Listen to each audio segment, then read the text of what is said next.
Good morning, afternoon, or evening from wherever in the world you're joining us today. Welcome to another Speak Up session. Speak Up is a unique collaboration between KeyNote women speakers and SpunkGo, through which KeyNote directory members and training alumni will expertise on their experiences on various topics each month to inspire and ignite meaningful conversations on subjects that matter and bring communities together through SpunkGo. KeyNote Women Speakers is the world's leading directory of female public speakers. Founded in Singapore in 2017, KeyNote is a nonprofit organization run entirely by volunteers. KeyNote aims to bring diversity to speaking stages around the world. They focus on diversity simply because diversity increases group intelligence. SpunkGo is an all-girls global student organization that operates in 30 countries across the world. We hold monthly LifeSkill webinars for young women around the world in various chapters by hosting successful women entrepreneurs and professionals in our webinars. This is the 8th episode of Speak Up, featuring our speaker today, keynote woman Anupama Murali. As we count down to World Mental Health Day, next month, Anupama will share her insights on how learning mindfulness skills can help with resilience during adolescence and can make a real change on the young person's outcomes and success in life. About Anupama Murali, she is a KeyNote Public Speaker Training Program alumni and a directory member. Anupama is an ICF certified coach and a trained breath-based meditation program teacher. Anupama specializes in helping people overcome the imposter phenomenon through her work in the areas of enoughness. She has delivered webinars and conducted workshops and group coachings in this topic. As a professional speaker, Anupama enjoys speaking on topics related to self-awareness and self-empowerment. And without further ado, the floor is now yours. Hi, everyone. How are you all doing? Thank you for joining today. Thank you, Netra, for your kind introduction. So today's session is going to be on various things. Yes, it's about breathing, and it'll also be about some pondering. So first of all, I would like to thank you all for the time you have made today. And before we start, I'm going to request you all to give me one more thing, very valuable thing, and that is your attention. Now, we know that there is something always competing for our attention, something or the other. So there's no running away from that. We have to accept the fact that we're always going to have something competing for our attention, our mental space. So we have to make this very clear choice to give attention to something. So thank you for considering giving your attention to this session today, because in this session, I'm going to be inviting you to reflect on some things. And then we will also have some experience-based practices on this session.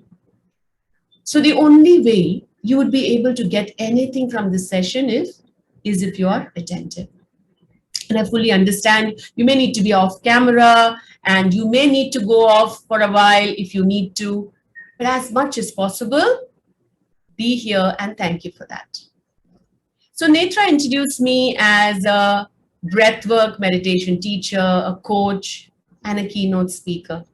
What I enjoy most is to really share my own life experiences, and through that, actually see if I can inspire others to consider to look at themselves or what is happening within themselves from an inside out view of life.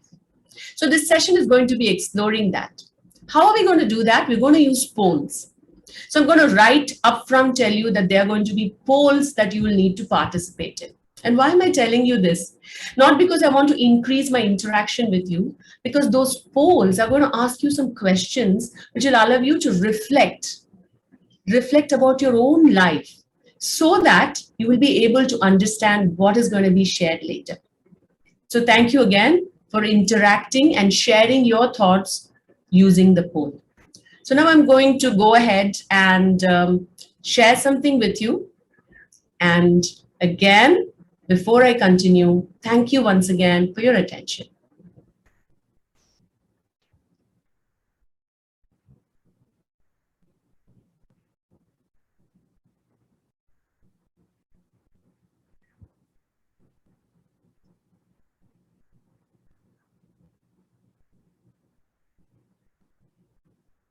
Netra, I'm saying that the screen sharing has failed for a reason. Do you want to check? Yes, we checked. To screen share. Okay. Again.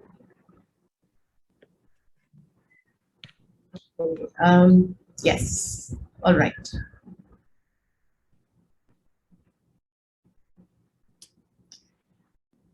Okay. We're going to explore the what, the why, and the how of emotional resilience, especially for this group. It's a youth special. So before we start, oops, I've gone ahead. What I would like you all to do is do a check-in. Check-in on how you're feeling right now. You don't need to judge it. I invite you all to take a moment, including myself. We're going to just close our eyes and just do a check-in. How am I feeling right now? Am I feeling settled? Am I feeling disappointed? Am I feeling angry? How am I feeling right now? Am I feeling like I want to continue listening to this, or I would be rather somewhere else? Whatever it may be, on a scale of 1 to 5, perhaps. 1 being, I'm not feeling that great right now, and 5 is, I'm on the top of the world. Whatever it may be, I invite you all to just make a mental note and keep that number.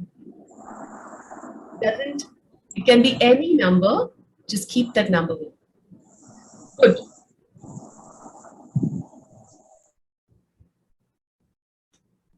So, Netra, now we can have the poll 1, please. So, everybody, out of the options given, what are you most bothered by? There may be some options I haven't given here, but let's see. Behavior of other people, okay? Uncertainty in the world, very good. Keep it coming.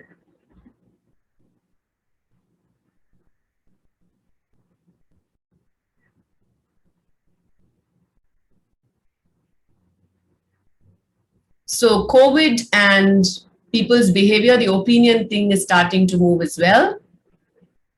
Like I said, this is an opportunity for you to understand what you're bothered by. So please take a moment to reflect and hit that option that you're most bothered by. Uncertainty in the world, of course. We're going to give you a few more seconds to complete this. Those of you who are still looking at the poll or figuring out how to respond, maybe 10 more seconds.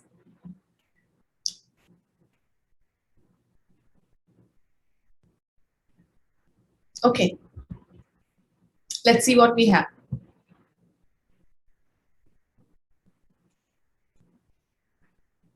Do you see the results on the screen, Netra? We do, yes. So majority of the people have said that they are actually bothered by COVID, which is the uncertain situation we are all in. But some of them also said behavior of other people bothers me. And somebody said, few of you said the opinion of others bothers me. And of course, environment degradation. Okay, so this is something about what are your botherations. Now we're going to quickly go to the other poll. So Netra, now you can go to the poll number 2, please.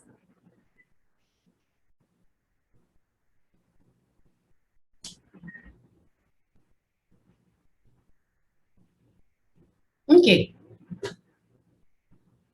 Out of the options given, what is your biggest challenge? Very good. Whatever comes to you, go through the four options, and whatever you resonate with, which is your biggest challenge, just respond to that. Lack of motivation, okay?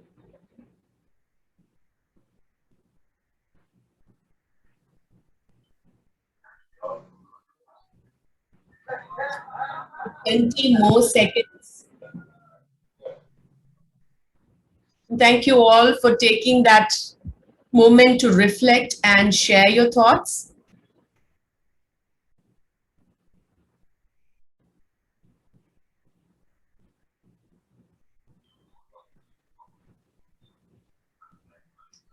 Few more seconds and we are done. Okay, let me share this result. So what do we have? We see that a lot of you have said that lack of confidence to change things around me. Some of you said lack of motivation, and some of you said being impacted by others' behavior and attitudes. None of you said that you are being impacted by others' opinions, which is very good. Okay. Let me close this. So we did poll 2. Now it's interesting. We did first poll was about what am I bothered about? What bothers me? And the second poll, you know, the question was about challenges. I want you all to reflect what was the difference between the first and the second question. What was the difference between the first and the second question, the way the question was asked, how the options were given to you, whatever it may be. And this again, we will do via a poll. While you reflect, we'll quickly flash another poll, which is poll 3. Sunetra, you can flash poll 3. What do you think? What would you say was the difference between question 1 and question 2?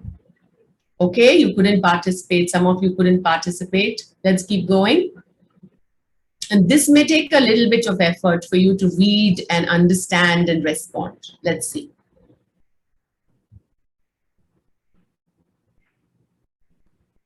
We'll give you 20 more seconds. Good.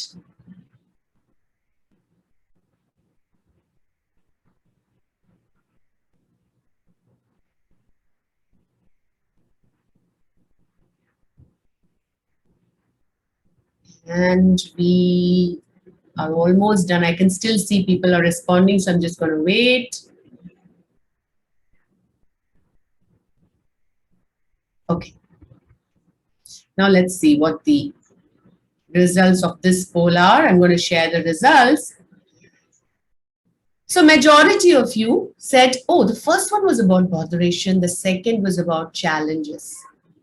Some of you couldn't take the poll, and one of you said no difference. It was pretty much the same. And about 8 of you said that, if you see the last option, I would like you all to read it again. First was about other people or situations. The second was about how I respond to it.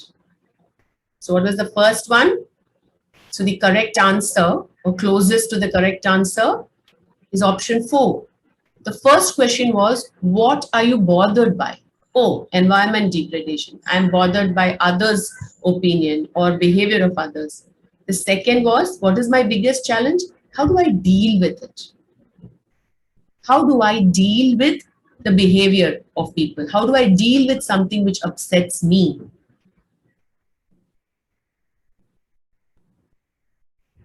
So, what is the difference between the first and the second? Is that in the second, you get an opportunity to look at an inside out view. So congratulations, that was a little experience of what it means to look at it from inside out. What does it mean? When things happen around me, rather than saying this happened because of that reason or that person, what makes me think this way, feel this way? Is simply, if I were to just simplify it, instead of looking at I'm bothered by their opinion, looking at it as what makes me bothered about their opinion. They're two different things, isn't it? There could be a variety of reasons why you are bothered. And here is where, wouldn't we right to say that sometimes some other person is not bothered about the same opinion? So we're all responding differently to situations and people, isn't it? So inside out view is to look at it from within you to out. And there was this wonderful movie, I'm sure many of you watched it. If not, please catch it. And those are on the left side, all those 5 characters are the different emotions. We all have a variety of emotions. It's like colors: anger, disgust, frustration, fear, joy. We're not running away from those emotions, but we're just going to look at it differently to say, what makes me feel this way? And what does that do for us? It gives us an opportunity to look at it from a different perspective. And if you're wondering, why am I talking about it to you? That is because I am a digital immigrant. In the sense, I only started using computers and phones in my adult life. When I was growing up, the world wasn't so volatile. It wasn't as complex as it is now. And I had very few influences on me. When I was having a conversation with my daughter, who's 11-year-old, I realized that it is not so easy for youth to make choices. Why? Because compared to me, what is the difference for youth? You are digital natives, which means at the click of a button, you get everything. It's all instant. The previous generation had to wait for things. So our context was so different. So you're digital natives. Not to say it's good or bad, you're just digital natives. You live in a VUCA world. Oh my God, complexity, you have everything. Things are volatile, uncertain, things are ambiguous. We're looking at COVID. It's uncertain when it's going to go away. And the whole world is impacted by it. So the world around you is very complex. And you're also used to something which gives you instant results. And on top of that, you have a plethora of influences. Because you're digital natives, you have access to information or you're exposed to information that you fully don't understand. And I'm sure you all are so mature that you can choose correctly. However, choices are much more complex for you. And why am I sharing this? Therefore, it's so important because you live in a VUCA world. You also are having access to information which you may not be able to process. It is important to start looking at your own perspective inside out so that you have a better control on it. What would be a wiser choice? What choice am I talking about? Look at this.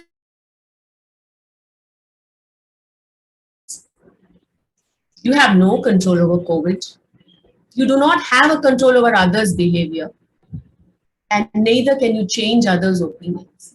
But what do you have a control over is how you feel about it and what you want to do about how you are feeling. So this is an inside out view where you know there are obstacles and you're navigating fully in control, or even if you're not in control, there is something that you can adjust which is within your comfort zone to do something about how you're going to go through this obstacle course. So let's take a moment to just look at this visual. And I invite you all to process it the way you think will work for you. So this person inside, imagine, is actually within you, what is happening. And outside is all those situations and people who you don't have any control over. This is one option. The second option is this, I feel this way because of you. Otherwise, I wouldn't feel this way at all. Well, that's also an option. So what is that? An outside in view. I feel this way because of you, because of the situation. And previously, in the inside out view, you're fully aware that yes, there will be complexity. Yes, the fact that there are influences. Yes, the fact that there's a VUCA world. However, I want to operate differently. So here is where I would like to pause and ask you, do you want to operate differently? And I know the answer to that is yes, because you've made time for this webinar. You're very, very committed to self-development, self-management. And that is why you're here. So this webinar is about really helping you ace this self-management. So what have we done so far? We went through the polls to understand what bothers us and what is our challenge. Through that, we could understand that I can look at it as that is bothering me, or I could look at it as how do I deal with what is bothering me. That is the outside in and the inside out view. And then we went on to understand why is it so important for you? It's important for everybody. Like you, we are also living in a VUCA world, but we still didn't have that many influences. So we're talking about generation gap. Absolutely. Generation gap is the fact that you are digital natives and the fact that you have a plethora of influences and that you live in a VUCA world, which means that you need to look at your approach very differently, isn't it? So that you can be truly future ready. So we come to this. What is being future ready? Emotional resilience. I'm going to tell you this. It is going to be, there are going to be multiple situations which will be complex to handle. People who will come and, due to their behavior or opinions, shake you. Remember, they are also having a plethora of influences. They live in a VUCA world and they are digital natives too. So instead of trying to say, how can I handle that person's mind? How about looking at it as, how do I handle my own mind? So this ability to pick oneself up after setback, criticism, disaster is emotional resilience. And emotional resilience is something that we all have because we keep picking ourselves up. However, the question is, well, that is interesting. How do I ace emotional resilience? How do I really get good at this? Because this is a skill that we all need to have to function. More so than me, you, all of you need to have it. The question is not whether you need the skill. It's about how are you going to ace this emotional resilience so that you are not going to be holding yourself back for too long. You can bounce back again and again. And this is where I would like to really invite you to ponder about doing it a different way, which is how do I deal with the situation better?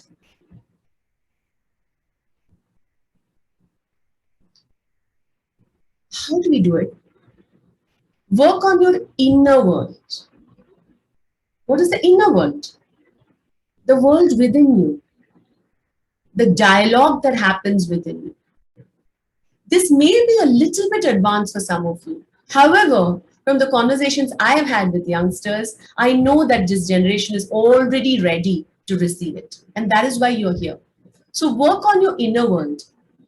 And we're going to experience it through breathing in a minute. But what are we working on? We're working on two things: to regulate our emotions and to broaden our strength. So many times there is a lot of focus on managing negative emotions. Don't get frustrated, or you should not be this angry. Yes, these emotions, first of all, are very normal. They come and they go away too. So don't beat yourself up. Just change your approach to, okay, I get frustrated too many times. I don't want to be this way. What do I do differently?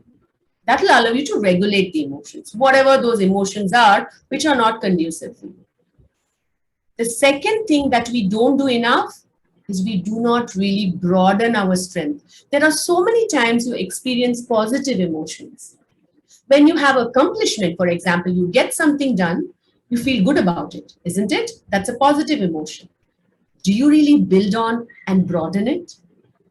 Please do, because that matters as much as regulating the not so conducive emotions. So what is this inner work about? It's two things. How do I regulate myself to be in a more conducive state? And how do I shine? How do I build on these positive emotions, which actually make me feel good? They enhance my personality. Through this exercise, you will see that you are in control and you are also able to really expand on your abilities. No, I'm not saying this because I'm just, sitting here and giving a sermon. This is a reflection of my own life. Until the time I thought that things were not in my control, I feel this way because of that person, I found that I was just caught up. I wasn't able to really even do what I was able to do previously. I had to change this approach to say, okay, great. They may be doing whatever they're doing, but what makes me feel so frustrated about it? How do I change that? How do I regulate that emotion? And when I started regulating my negative emotions or non-conducive emotions, I found that I had a little bit of reserve to also build on positive emotions.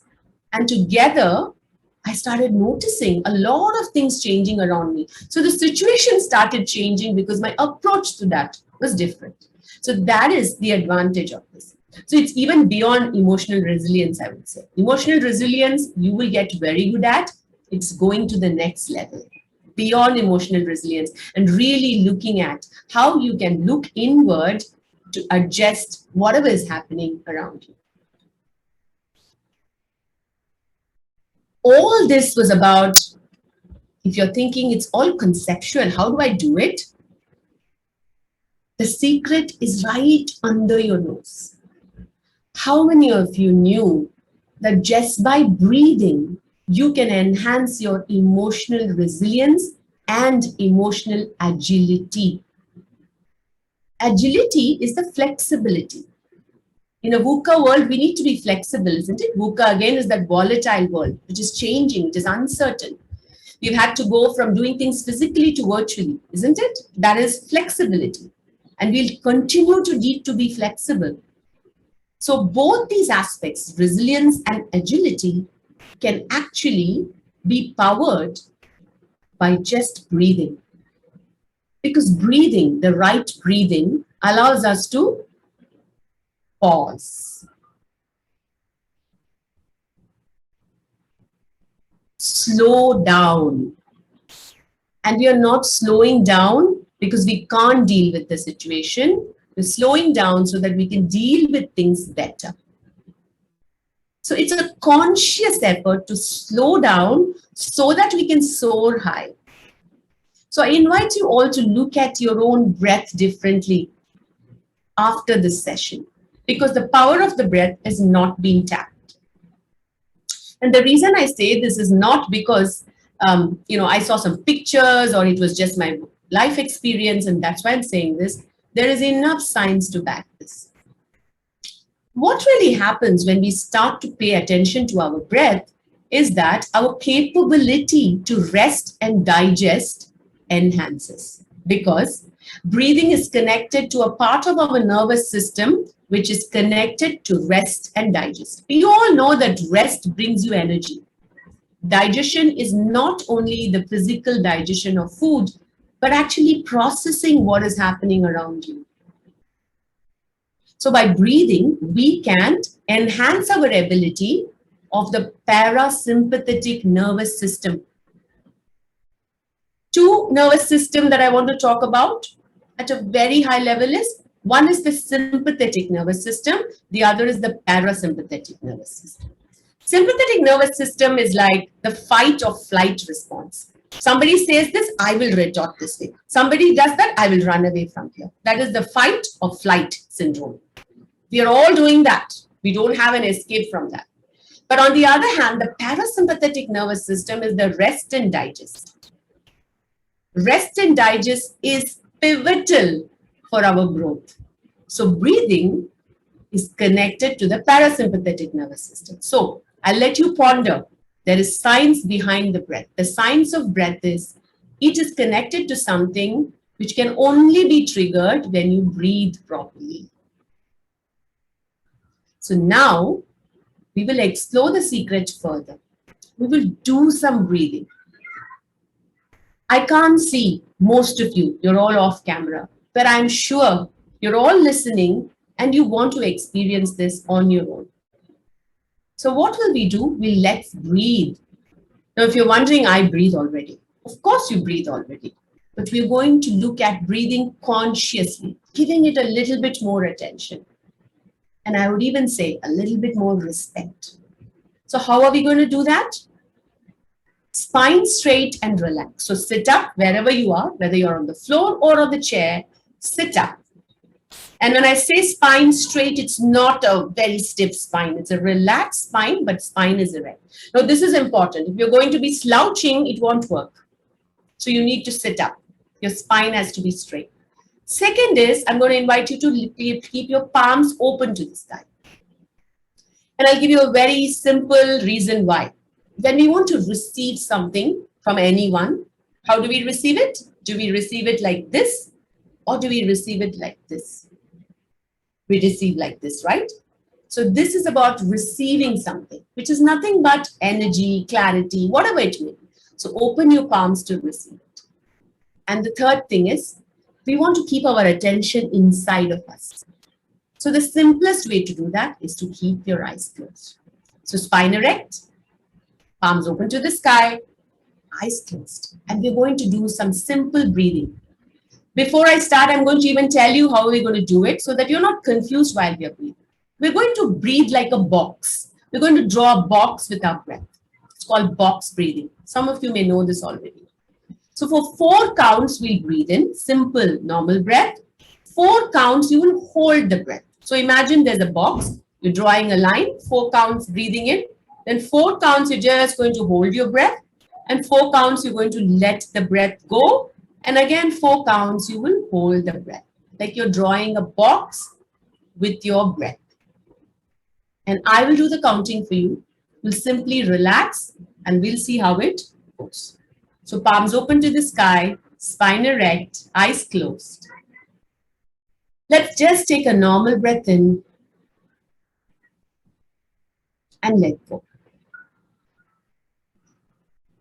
Let's begin doing box breathing. Breathe in, 2, 3, 4. Hold your breath. 2, 3, 4. Breathe out. 2, 3, 4. Hold your breath. 2, 3, 4. Breathe in. 2, 3, 4.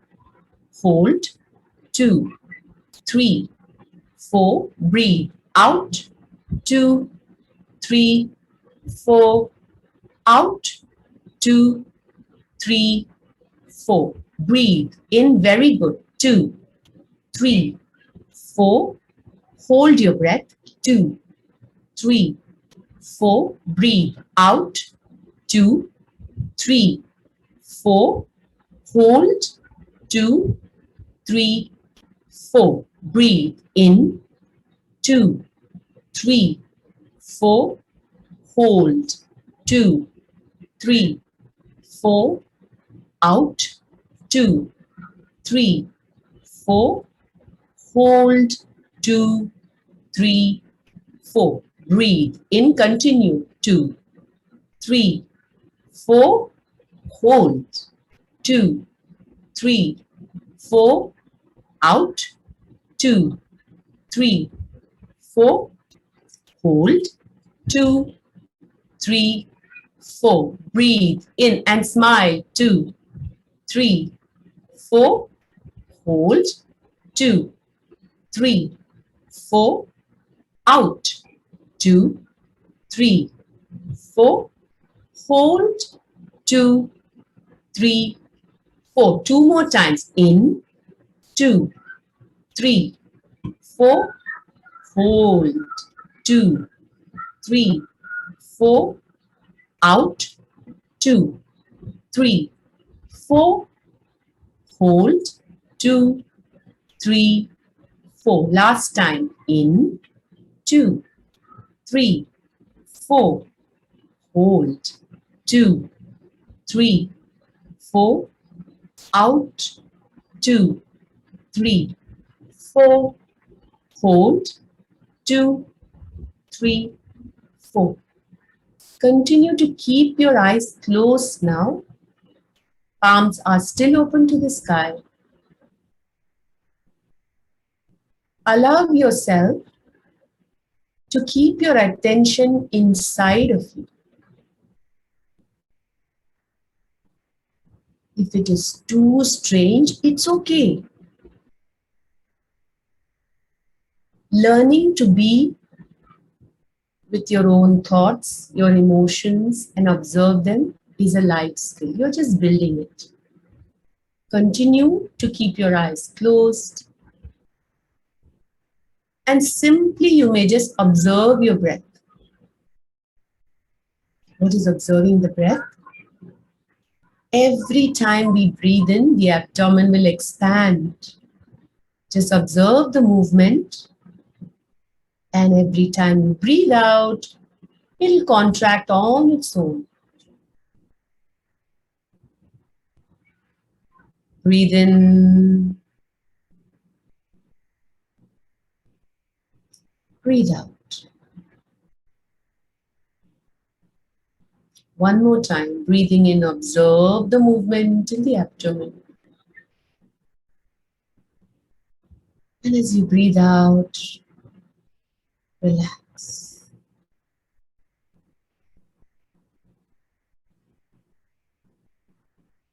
Slowly and gradually, you may at your own pace, with no hurry, open your eyes.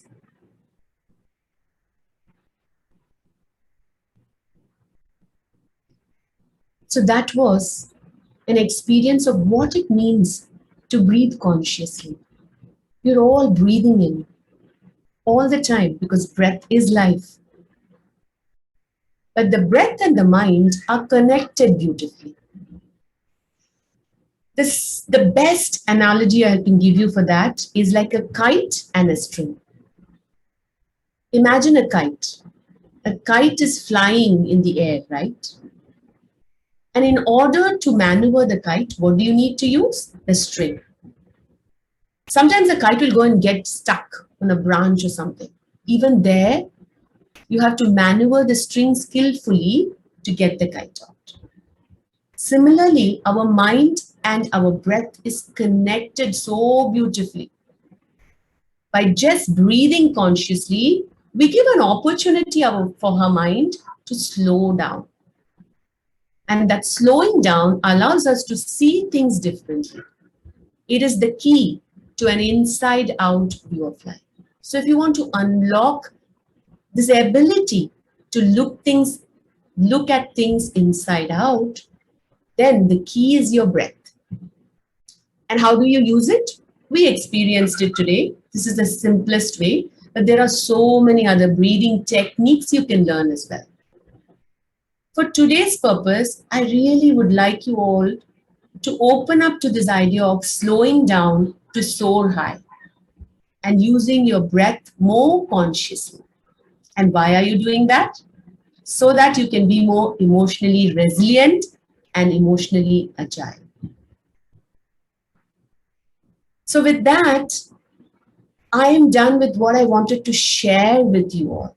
However, this is a moment for you to understand what you really took away from this session. So what we will do now is we will do a poll of how you are feeling. If you remember, poll number 4, Netra, at the start you all did a check-in, isn't it? Now you're going to do a checkout. How are you feeling right now at the end of the session? And you will respond to that using a poll. So Netra, if you could bring up poll 4. Which statement best describe how you are feeling now?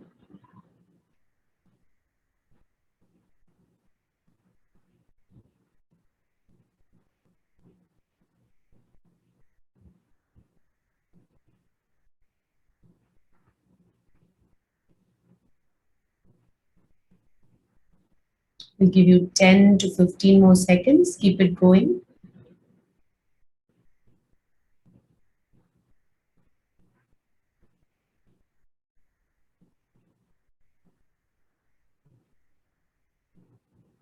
Very good. We're still seeing some responses, so you can continue, those of you who have not yet completed it. 5 more seconds. Okay. Great.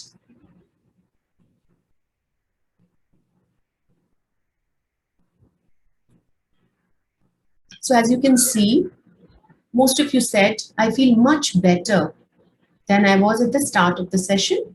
Some of you also said, I feel little better. What did we do? Did the situation around you change? If you were bothered about somebody, did they actually change their behavior? No, nothing of that has changed. However, something changed inside of you.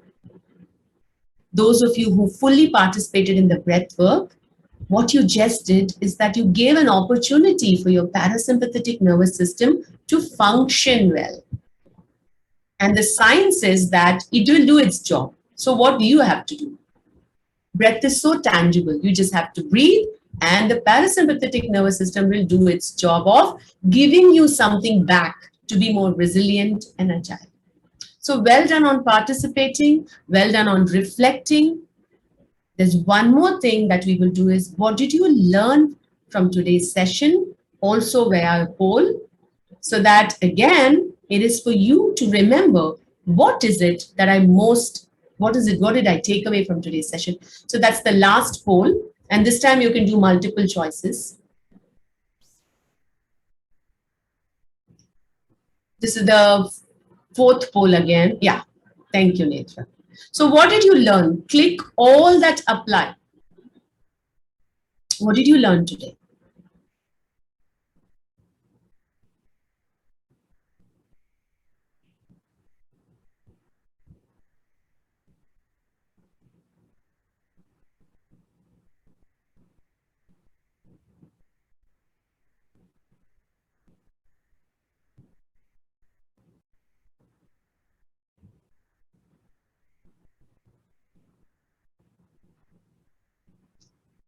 Okay, 5 more seconds. I can still see people are responding. So keep it coming. Don't be in a hurry. Go ahead. This is important for you. When you reflect and share, it stays with you. Okay. So let's see. I learned about the importance of emotional resilience. A lot of you, 60% of you understood or learned about emotional resilience. And you also learned about this very interesting importance of managing my own mind and not others' mind. Let them manage it. And trust me, when you manage your own mind, you will be ready to help others manage their mind. Isn't that a wonderful thing to do? So you start with yourself. And I learned about the power of breath. So fantastic. So the secret is right under your nose. You just have to start connecting with it and believe that it works for you. So the last word I want to leave you with is slow down to soar high. Thank you for listening. And I would be very, very happy to help and support as a mentor, as a coach. The best way to reach me is through LinkedIn. I'm very active on LinkedIn messages. And if you want to know more about what I do, you can go ahead and look me up via my website, which is anupamamurali.com. So you'll come to know about my work, why I'm so passionate about what I spoke about today, and everything about me. Thank you so much. Netra, we can even have the links for them on chat. Yes, so that will be put on chat. So we'll go on to the questions now. Thank you so much, Anu. That was a great session. I think everybody here learned a bit more about how to just slow down in life and how to change our input on what we're thinking. So we have a few questions here that we would want you to answer. So the first question is, how do we build up confidence in ourselves? How do you build confidence in yourself? So really starting with, what is the first thought that comes to you when you think of doing something, right? Let's say that you want to take up a new job or a new role, or even go and pursue studies, whatever it may be.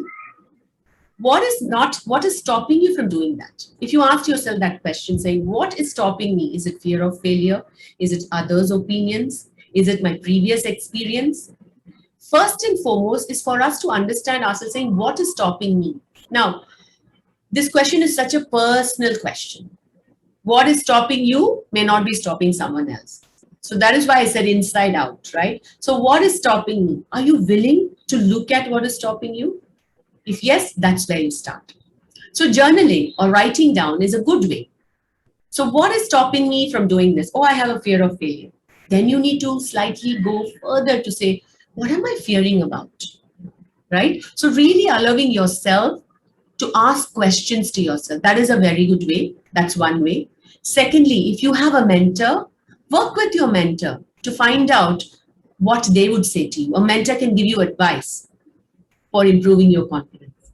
Thirdly, if you are able to, if you can avail the help, talk to a coach. Because sometimes asking these questions is so overwhelming. We don't know what to do with those questions or even with these answers. A coach is someone who will stay with you and listen to you, understand your answers, and help you look at things differently. So how do you improve confidence? Start with asking yourself, what is stopping me from feeling confident? What is my barrier? And then even that much can open you up to look at things differently. And I would really tell you, go ahead and ask for support. Sometimes we're just not asking for support. That's why we don't get it. There are a lot of people willing to help, including me. So please ask for support. Yeah. Yes, Netra? Thank you. So the next question is, what should I do? What should I do to follow other people's good behavior? What should I do to follow other people's good behavior? Nothing. When we look at somebody and we find that they are kind, they are loving, or they have so much of compassion, for example, it doesn't take much from us to be that way. The fact that you like somebody's behavior, good behavior, means that you have that ability already in you in a small percentage. By that I mean that it's not that you're looking at them saying that, oh, they're able to do all this. The fact that you appreciate that means you already have it, maybe not in that percentage, in a small way. So start doing small things. Okay, let's take compassion. How can I be as compassionate, or how can I be as confident as this person? Maybe a better example for this crowd, right? Can you take some small step about confidence? Don't feel, don't take up these daunting ideas saying, I want to go and speak in front of people, or I want to register for a difficult course. It could be as simple as going and talking to your elder brother or a friend about something. Mustering up that confidence to do those small things. And you will surely see, if you want to get those qualities and you start taking steps for it, and I'm saying this totally from my experience, you'll see that your own comfort zone gets pushed. So start with your own comfort zone and only do things that you're comfortable to do. A very small step towards absorbing or taking in those qualities that you want to exhibit. I think that's great advice, starting small, and what you said before, slowing down. Yes. So this next question is, I struggle with really knowing how I feel about situations. How do I solve for this and truly feel my emotions and not question them? You've already answered it yourself, right? How do I not question them? So what is a question? Why do I always feel angry is a question. Rather than that, replace it with a what. What can I do differently when this situation happens again? Now, if you're thinking that it seems very simplistic, there is a lot happens when you replace a why with a what. So I would say that from my own experience, when my daughter doesn't really, comply, sometimes I can be a very tough mom with what I'm asking her to do. I used to get very angry saying, why is she not doing it? Until I had to start looking at it as a parent and say, okay, what can I do to co-create this with her? Or what can I do differently in order for her to respond differently? And I noticed just by asking that question, I realized that my tone was quite annoying.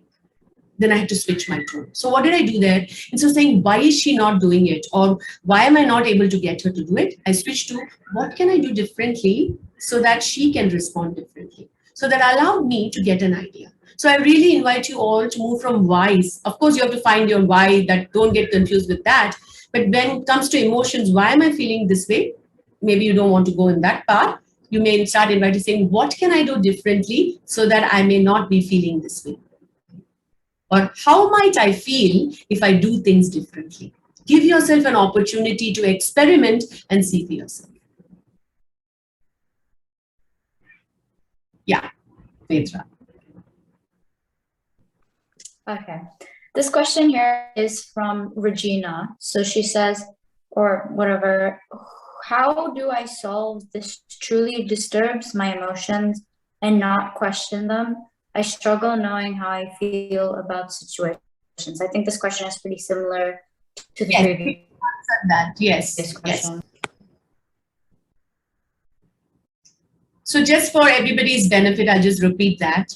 Instead of saying, why is it like this? Why am I feeling this way? What can I do differently? So the reason that you're asking this why question itself is a first step.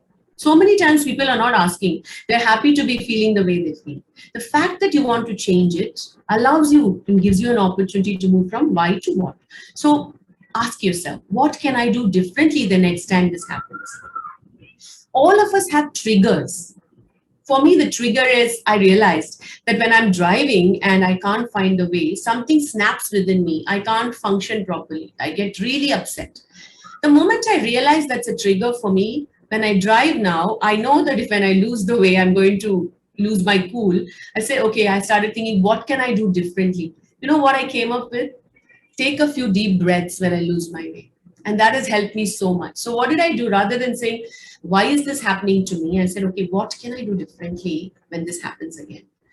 And trust me, I can say this with utmost confidence, some idea will come up. Most times we never implement the idea. We just shun it off. Oh, this is such a small thing. Nothing will happen because of that. This is where I really, really invite you to look at every drop. You know, small drops make the ocean.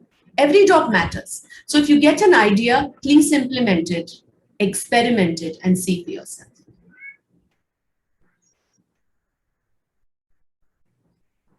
Do we have any more questions, Netra?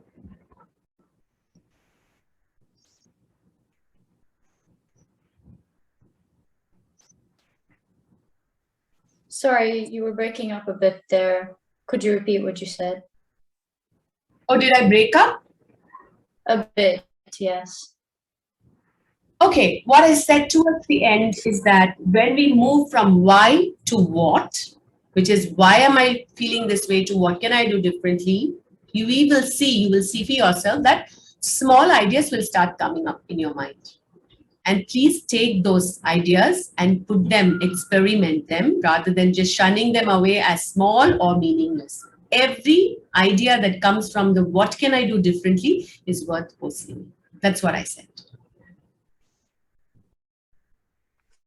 Okay, yes, of course, that makes a lot of sense. And I think that was very helpful to the audience. The next question here is how to manage your emotions. So I think this is referring to how big emotions can get, and sometimes it can overflow and outburst. Okay, so again, as I mentioned at the start, feeling an emotion is not wrong. It's okay. Sometimes anger can come intense. I think you might be frozen, so just let me know if you can hear me. Yes, I can hear you.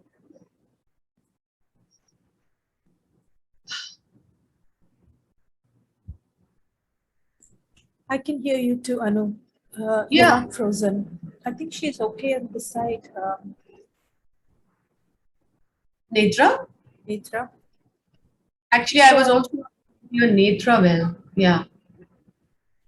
Yeah, I think that was just a problem on my side. Would you like me to repeat the question? I think the Wi-Fi is stable now. Yes. Okay, I think the question was how to manage your emotions. I think this refers to outbreaks and how big emotions can feel. You know, the first thing, and this is something that I realized about myself, that I used to be really short-tempered. I could just fly off the handle at the drop of the hat. And that is how I was. So instead of really saying, I cannot feel this way, because that wasn't really helping me, I just acknowledge that I'm going to work on this. And that allows us to give ourselves time. So it is okay. Never feel that, oh, I did all this breathing and then I got upset again. You never go back to square one. That I assure you. So what you're going to do on this with respect to emotions is sometimes emotions are intense, but they don't last for too long. So it's okay if you're going through an intense period. It's fine. When you feel better, at that time again asking yourself, okay, what could have I done differently then? And if, let's say there was an outburst to a friend, a family member, and they're feeling bad about it, it's okay for you to go up to them and say, I'm sorry, this happened and I couldn't control myself, but I'm working on it. Get them into partnership. I did that and it really helped me. I even do that now with my daughter when I lose my cool. I say, you know, I've just gone through a very busy period. I know that I lost my cool. Can we work on this together? And I can see that she responds better. So what is it? What am I doing is that I'm not saying that I don't deny myself that I can't feel an emotion. At the same time, I'm sincere that I want to work on it as well. I hope that was useful.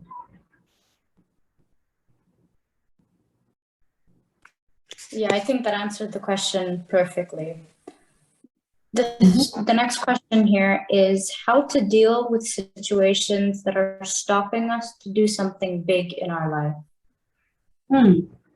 Start small. First of all, when you start thinking that I want to do something big and it is not letting me go ahead, then your attention is all on what you can't do. In any case, in every case, there's always something you can do. And I say this with utmost conviction because that is what I experience every time. Every time I put my attention on what I can't do, it looks very big. So many things are happening around me. I never get to it. The moment my attention switches to, okay, great. What can I do right now?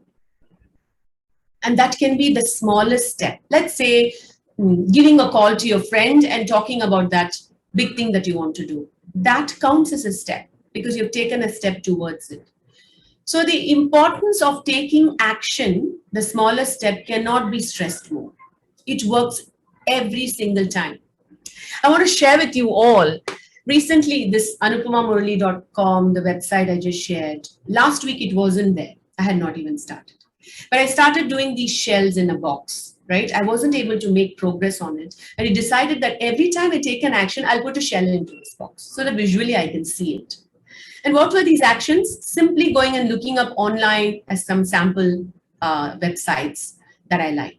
That counts as an action because I wasn't even doing that earlier. So back to my point, there are always things you can do. Put your attention on the can, drop the T from the count. Netra? Thank you. I think that definitely answered the question. The next question here is it necessary to justify my emotions? Justify your emotions. What do you think? Every time you justify your emotions, you're probably not really giving yourself an opportunity to look at it differently. It's okay to say that it's perfectly okay. Even you know, for me, when I have an intense emotion and I need to let it out, it's okay to say I was really tired and this happened. So I'm not justifying it, but I'm acknowledging that it happened. It's okay and it'll be better. So justifying is slightly different, where you're explaining, saying, I feel this way because of that. If I wouldn't feel this way because if this was not the case. My advice is, let's not go into that realm. But if you want to acknowledge saying, I behaved this way, or I had these emotions because of, let's say I was very hungry. I have gone without sleep. So I didn't really have a control on how I was feeling.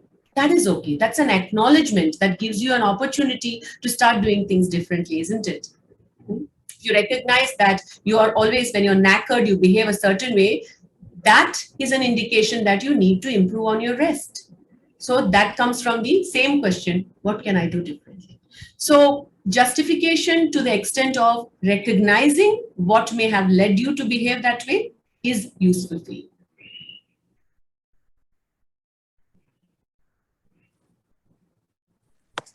Of course, definitely. I think, yes, self-reflection is an important tool in this case. Absolutely. The next question here is, sometimes it happens that people around us make us lose our confidence. What do we do in that case that we still have confidence? Okay. Really, there are people around, all of us like that. Yet there are people who are there to boost our confidence. Are we doing enough about tapping into networks and people who give us confidence, whoever they may be? Someone inspirational that you follow gives you confidence, isn't it? So I'm not simply saying shift your attention. I'm saying that we don't put attention on people and things which give us confidence. So if there are energy drainers, people who are not taking away confidence or not making you feel confident, there are many others who can give you as well. So are you really looking at your network and seeing if you have people who can give you confidence? That is what is the question. In whose company do I feel uplifted? In whose company I feel like I can dream? It may be even an online personality. Give yourself more time with such people.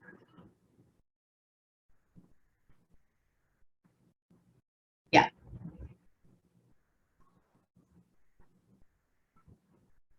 Do we have any more questions, Netra? I'm really enjoying the questions, by the way. So thank you all for these wonderful questions.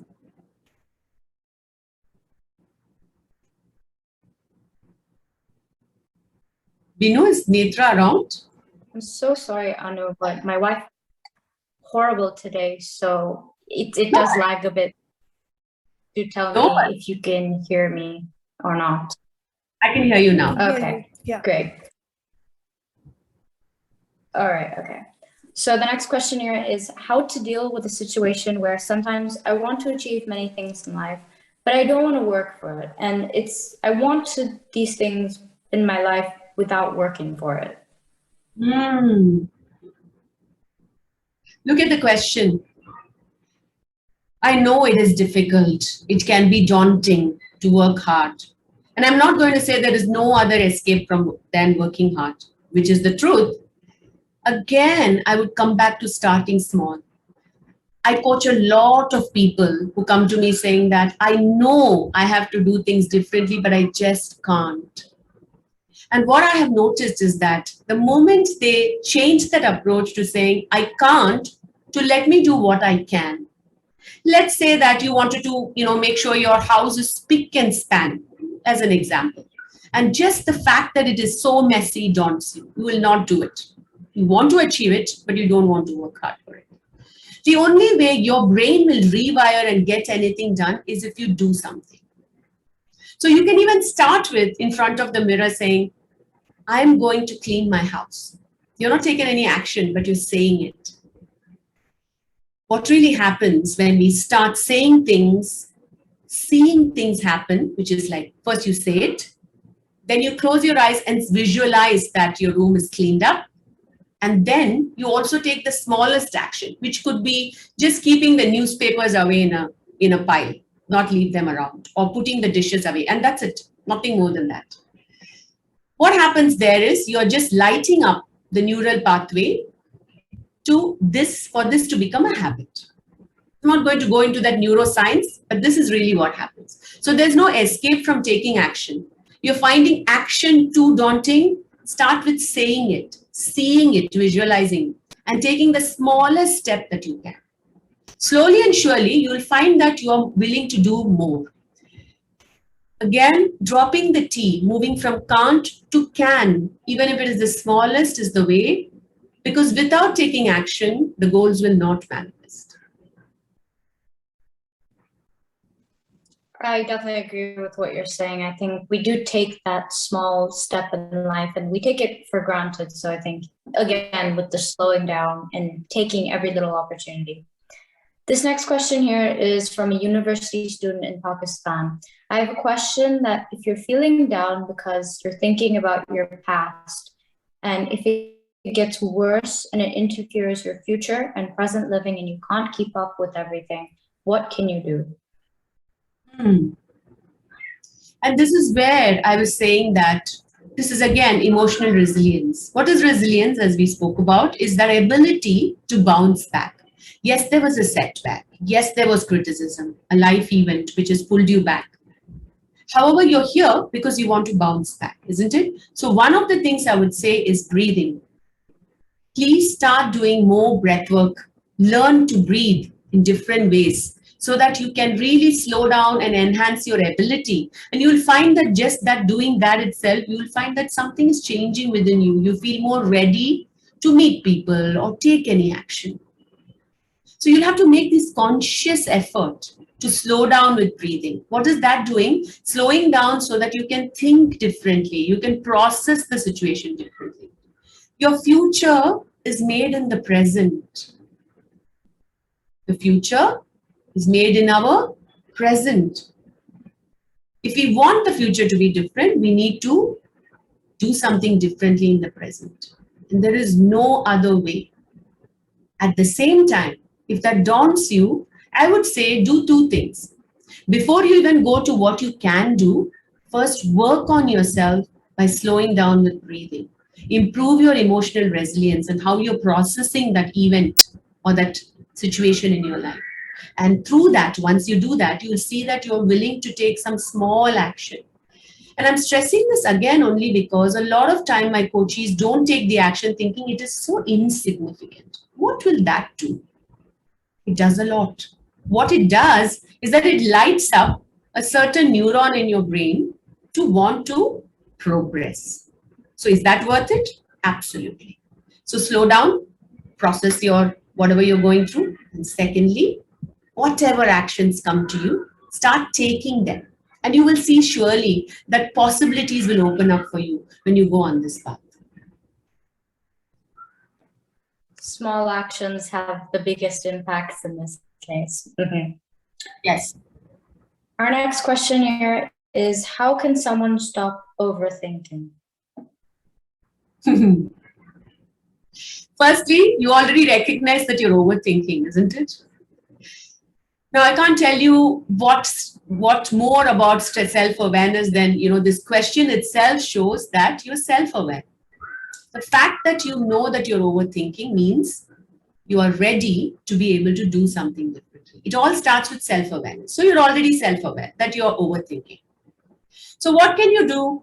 You can start doing things, you can cue yourself in different ways. So for example, if you get up in the morning and that's when your brain starts thinking about the worst and everything, get yourself into something else, like listen to music or start drawing or divert your attention. So you're basically tricking the mind to start functioning differently. So what are you doing? You're not letting the mind to control you. You're going to intervene into something. They're called implementation intentions, which is to make an intention and implement it. For example, let's say for somebody who feels very nervous in front of interviewers, or even if a family member came up to them and talked to them loudly, and they find that when they drink a cold glass of water, they feel better in that situation. So what will they do? First of all, this situation daunts me, and the way I'm going to prevent it is by drinking a glass of water. So for you, that overthinker, when you know that a certain situation or a certain time of the day makes you overthink, you'll have to bring some intervention consciously.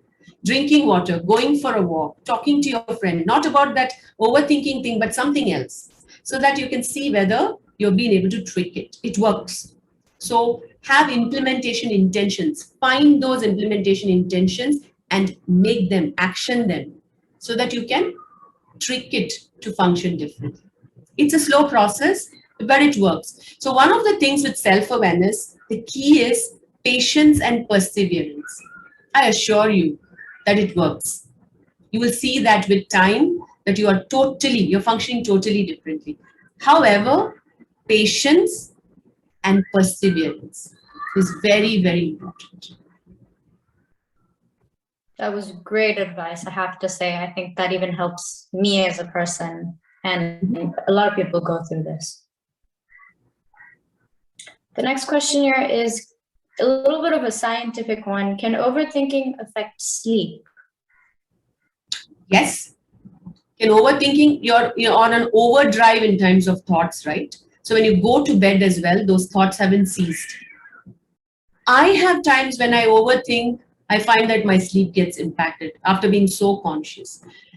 So let me tell you what I do. Before going to bed, I sit on the bed and just like, take a few breaths in. And then almost like I have this implementation intention to say, now nothing matters. Right now, the only thing that matters is good sleep. I'm sure you're also like me. Good sleep does a lot of magic, isn't it? So how do we really give it attention? Are we giving it attention? How do we do that? Days when you're feeling very exhausted, too much you've processed. At the end of the day, your brain is still working. Just sit down, do the box breathing that we did with the intention of, right now, it does not matter. I will deal with you tomorrow. See if that works for you. It works for me. Because what it does is that I give importance to something else, which is sleep, and literally telling my thoughts, you're not important right now. I have other thing to do. Try it and see for yourself. Thank you. That was, again, very good advice. The next question here is, how can I cope with situations where things haven't gone the way I wanted them to or expected them to, regardless of the efforts that have been put in? Regardless of the efforts you put in, outcomes may not manifest the way you want. That is life. And that I'm not saying in a philosophical way. We spoke about this. It's a VUCA world. Things are changing drastically and in a very ambiguous way as well. There are so many things playing. So here, the tip I have for you is enjoy the process and don't worry about the result. The process itself is giving you something that is valuable.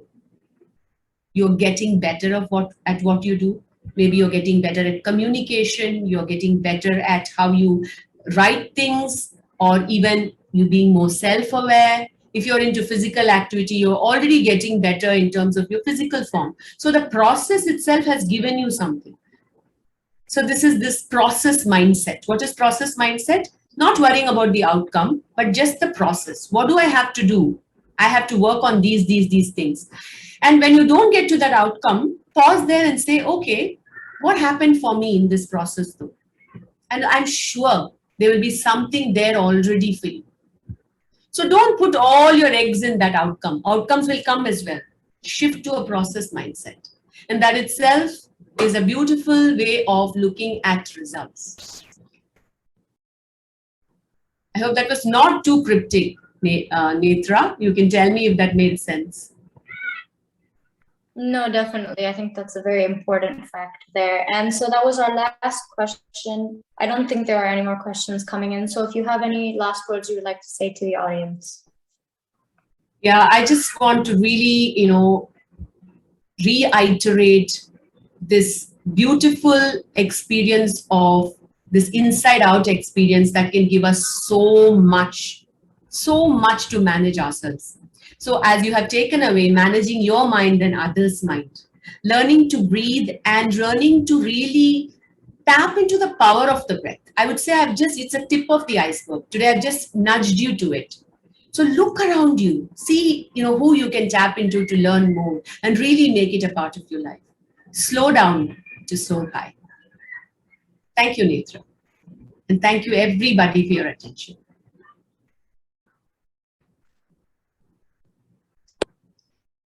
Thank you so much for my life and grow as a person. So thank you so much for being here and sharing some of your insights. Thank you to the audience as well for engaging and listening. I hope everybody enjoyed this session.